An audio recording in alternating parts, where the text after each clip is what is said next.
Saravá, meu povo!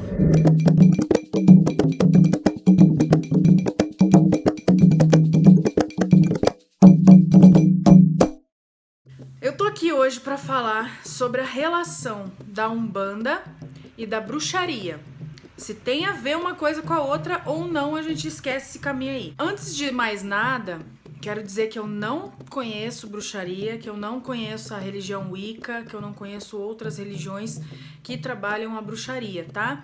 Eu tô falando de forma geral do que a Umbanda entende como bruxaria e qual que é essa relação, tá? E também eu estou falando em relação ao fundamento que eu sigo dentro do terreiro do qual eu faço parte. Então isso pode mudar de fundamento para fundamento em lugares diferentes do Brasil. Então o que eu posso estar falando aqui hoje para vocês pode ser errado para alguém lá de outro lugar. Enfim, né? Vocês já conhecem a explicação porque eu sempre falo sobre isso. Muito que bem! A gente tem que pensar em bruxaria, o que é, não, qual que é a base da bruxaria, se não é a magística, né? A magia, o trabalho do ser humano físico com a energia principal da natureza. Isso é bruxaria, trabalhar a energia da natureza. E na Umbanda, o que as entidades fazem? O que é a Umbanda senão o trabalho das energias com a natureza, né? Os nossos orixás representam as forças da natureza, as entidades trabalham sempre com energias da natureza, com ervas, com os elementos, tudo que venha da natureza. Essa é a principal relação. Podemos dizer então que a Umbanda também trabalha a bruxaria? Podemos, de certa forma, não é bem o nome correto para a gente usar dentro de um terreiro, por exemplo. O que a Umbanda trabalha é a magística em relação às energias da natureza, assim como a bruxaria. Então é essa a relação principal. Para dar um exemplo básico, um preto velho ou uma preta velha, quando tá conversando com você ali, ele tá mexendo, né, no cafezinho dele, pega uma arruda para dar uma benzida em você. Esse ritual todo, além da conversa, é magístico, porque ele tá usando elementos físicos ali, transformando aqueles elementos em energia para depositar em você alguma coisa, ou um passe, ou retirar de você alguma coisa também. Então ele está usando a magia da natureza que está ali na frente dele. Os elementos também que todas as entidades trazem, os símbolos, né, que as entidades trazem num ponto riscado, já tem vídeo no canal aqui sobre o que é ponto riscado. Então aqueles símbolos todos ali também são magísticos. Cada símbolo de um ponto riscado que um Exu faz tem uma função. Ele não está desenhando ali um desenho bonitinho com uma pedra de giz. Não é essa a função, né? Inclusive a pemba, que é o tal do giz, é um objeto poderosíssimo pra gente da Umbanda. É um objeto abençoado e importante, porque é ele que faz a ligação nossa do físico com o espiritual através do ponto riscado, né? Então todos aqueles símbolos que você vê, o caboclo riscando, seja no chão, seja numa tábua, usando a pemba, usando elementos físicos e tal ali, a água, a cerveja, esses elementos que remetem à natureza, né? A cerveja nem tanto, mas tem ali o trigo, a gente faz uma ligação. Todos esses elementos são magísticos, então a Umbanda trabalha a magia. E eu não quero classificar magia branca com magia negra, que isso aqui não existe, a gente tá falando de magia. Maldade é outra coisa e a gente não tem maldade dentro da Umbanda. Quem faz maldade são pessoas de mau caráter, né? Que a gente já conversou sobre isso. Então tem magia sim dentro da Umbanda. Assim como tem magia da mesma forma na Wicca. Na Wicca você tem elementos e símbolos magísticos que trabalham a natureza. E que as pessoas, os médiums, né? Que todo mundo é médium. Lá na Wicca também todo mundo é médium. Então os médiums ali também trabalham a magística dos elementos. Então as coisas estão ligadas, né? Estão ali parceiro. Mas é aquela coisa, a gente não pode...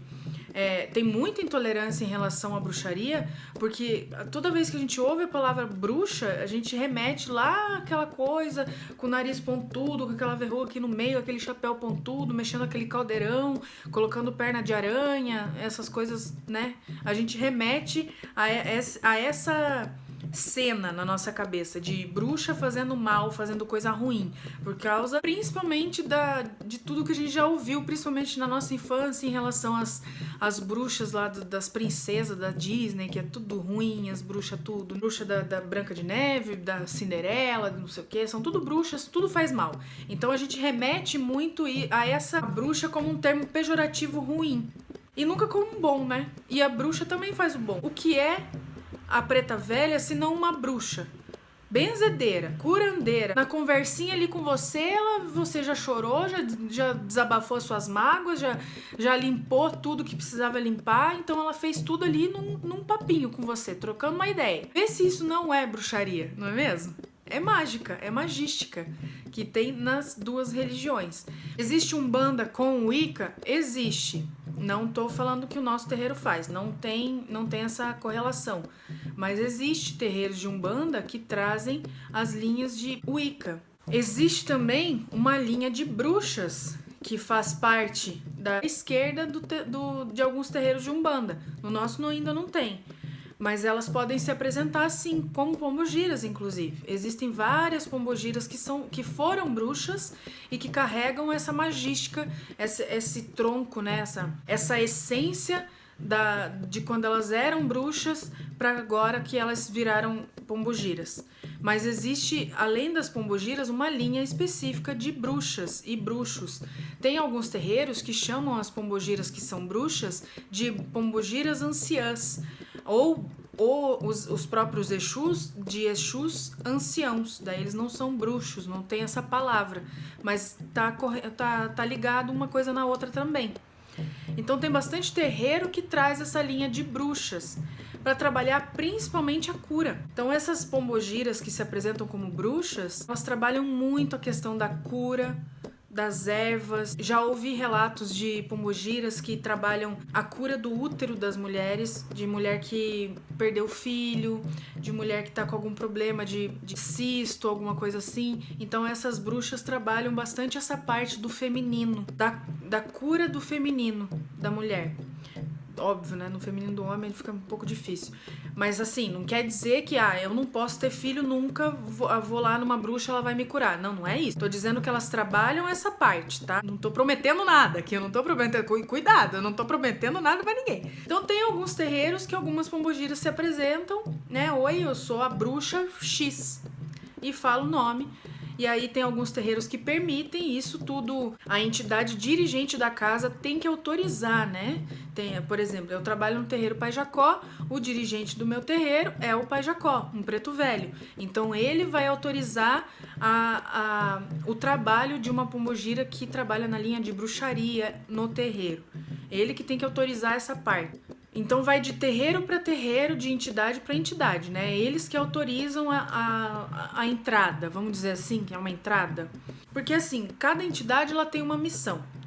As entidades elas não são de um terreiro, né? O seu Sete Portas ele trabalha comigo. Eu faço parte do terreiro Pai Jacó. Eu faço parte do terreiro Pai Jacó. Se um dia eu sair, o seu Sete Portas vai comigo. A Dona Maria Padilha vai comigo. Porque eles trabalham comigo, não com o terreiro. As bruxas e as linhas, todas as linhas de trabalho, né? Caboclo, preto velho, herê, tudo. Eles trabalham com as pessoas, com os médiuns. Eles são dos médiuns. E aí, se você muda de terreiro, eles te acompanham, né? Eles não ficam lá no terreiro. Então, essas entidades, quando elas estão aptas para trabalhar num terreiro de Umbanda, elas procuram médiuns que sejam equivalentes à sua energia, que possam ser seus cavalos.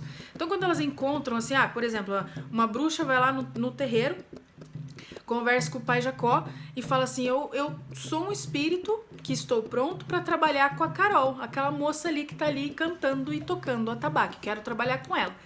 Aí vai do Pai Jacó dizer, ela já trabalha com a Maria Padilha do Cabaré, que é a pombogira que trabalha, né, na primeira de frente com ela, trabalha com o Exu das Sete Portas, que também é o Exu guardião dela, que trabalha de frente com ela.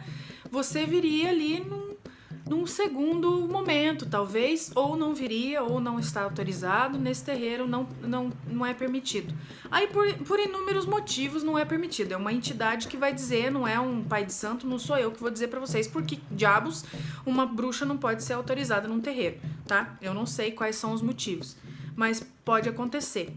Assim como pode acontecer de estar sim autorizada e aí ela se apresenta trazendo todos os seus elementos, riscando o ponto, tudo conforme as regras do terreiro, né? Uma entidade só firma em um cavalo no nosso terreiro quando incorpora tudo direitinho, risca o ponto tá de acordo, né? Tá mostrando a identidade daquela entidade que tá ali, tá de acordo com tudo, então beleza, tá firmado, pode trabalhar, né?